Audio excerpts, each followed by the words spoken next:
मुझे भारत सरकार के द्वारा भविष्य में किसी भी उनके कार्यक्रम में पार्टिसिपेट करने के लिए परमानेंटली बैन कर दिया गया है। जी हाँ, कथित तौर पे ये कहना है उन विश्वस्त सूत्रों का जो मंत्रालय यानी युवा कार्यक्रम खेल मंत्रालय भारत सरकार के लिए काम करते हैं और माई भारत के लिए काम करते हैं। बीते दिनों आपको याद रहना चाहिए कि बिहार विधानसभा में मैंने पटना जिले का नेतृत्व किया था, जहां मेरे 3 मिनट का भाषण बहुत वायरल हुआ।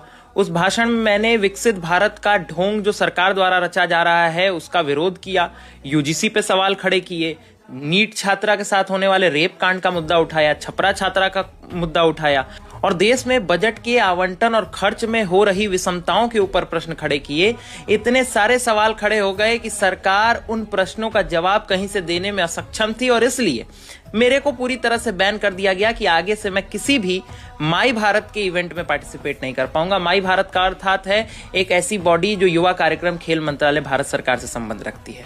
अब आप सोचिए कि जिस व्यक्ति ने कभी, याद करिए, विकसित भारत यंग लीडर्स डायलॉग के मंच पे प्रधानमंत्री के साथ खड़े होकर विकसित भारत का विजन डॉक्यूमेंट इस आवाज में लॉन्च किया। कहते हैं पसीनों की स्याही से जो लिखते हैं अपने इरादों को, उनके मुकद्दर के सफेद पन्ने कभी कोरे नहीं रहते। उसके बाद आज विकसित भारत का ही विरोध करने के लिए जो सरकार की विषमताएं हैं, सरकार की कमियां हैं, उसी बच्चे को खड़ा होना पड़ा। कहते हैं कि सच बोलो तो प्राण गंवाने पड़ते हैं। मैं भी सच्चाई गागा कर शीश कटाने आया हूं, घायल भारत माता की तस्वीर दिखाने लाया हूं।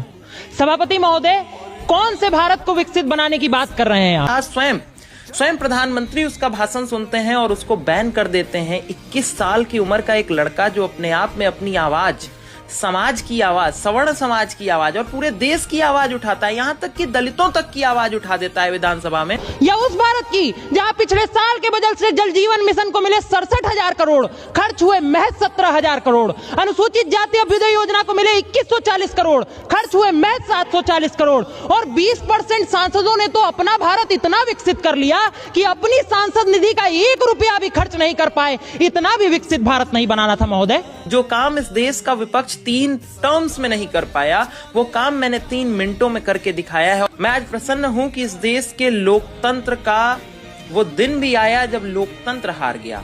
वो दिन भी आया जब एक बार फिर एक व्यक्ति को भगत सिंह बनाने का पूरी तरह से प्रयास किया गया है। मैं फिर वही कहूंगा, मैं हारा नहीं हूं।